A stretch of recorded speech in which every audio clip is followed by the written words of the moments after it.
નમસ્કાર, આપ સૌનું સ્વાગત આવનાર 9 એપ્રિલથી ચૈત્ર નવરાત્રિનો શુભારંભ થવા જઈ રહ્યો છે.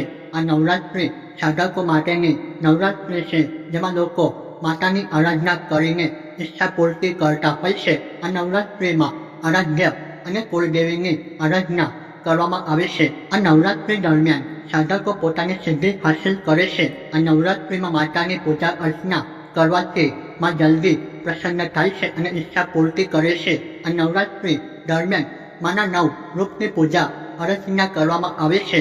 ચૈત્ર નવરાત્રિ સાથે આ દંતકથા જોડાયેલી છે. ચૈત્ર નવરાત્રિના 9મા દિવસે રાજા દશરથના ઘરે ભગવાન રામનો જન્મ થયો હતો તેવી દંતકથા જોડાયેલી છે, જેના કારણે આ નવરાત્રિનું ધાર્મિક મહત્વ વધી જાય છે. ચૈત્ર નવરાત્રિના 9મા દિવસે રામનવમી તરીકે ઉજવવામાં આવે છે. આ દિવસે રામ રાજ્યની સ્થાપના થઈ હતી. હિન્દુ કેલેન્ડરના મહિનાના નામ નક્ષત્ર સાથે જોડાયેલા ભારતીય કેલેન્ડરના મહિના ચૈત્ર, વૈશાખ, આસો, ભાદરવો વગેરેના નામ નક્ષત્ર પરથી આવ્યા છે, જેના કારણે ચૈત્ર નક્ષત્રમાં આવતી નવરાત્રિને ચૈત્ર નવરાત્રિ તરીકે ઓળખવામાં આવે છે.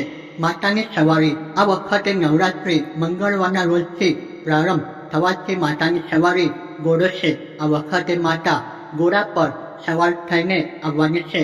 ઘોડો એ તીવ્રતાનું પ્રતીક છે. આ વખતે માતા રૌદ્ર સ્વરૂપમાં આવી ગઈ છે, જેના કારણે રાજનીતિમાં બહુ બધી ઉથલ-પાથલ થવાની શક્યતા છે. આના કારણે ખેતીમાં અને આર્થિક ઘણા બધા ઉતાર ચઢાવ જોવા મળશે.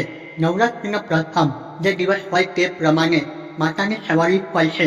જ્યારે નવરાત્રિની શરૂઆત શનિવાર અને મંગળવારે હોય તો માની સવારી ઘોડો હોય છે. જ્યારે ગુરુવાર કે શુક્રવાર હોય તો માની સવારી ડોલી હોય છે.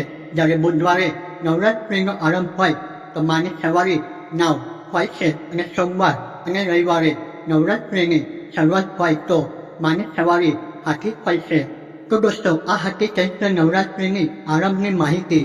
તો હવે નેક્સ્ટ વિડીયોની અંદર આપણે જોઈશું ચૈત્ર નવરાત્રિની અંદર 10 દિવસ તમે માતાજીને કયા પ્રકારનો ભોગ અર્પણ કરી શકો છો.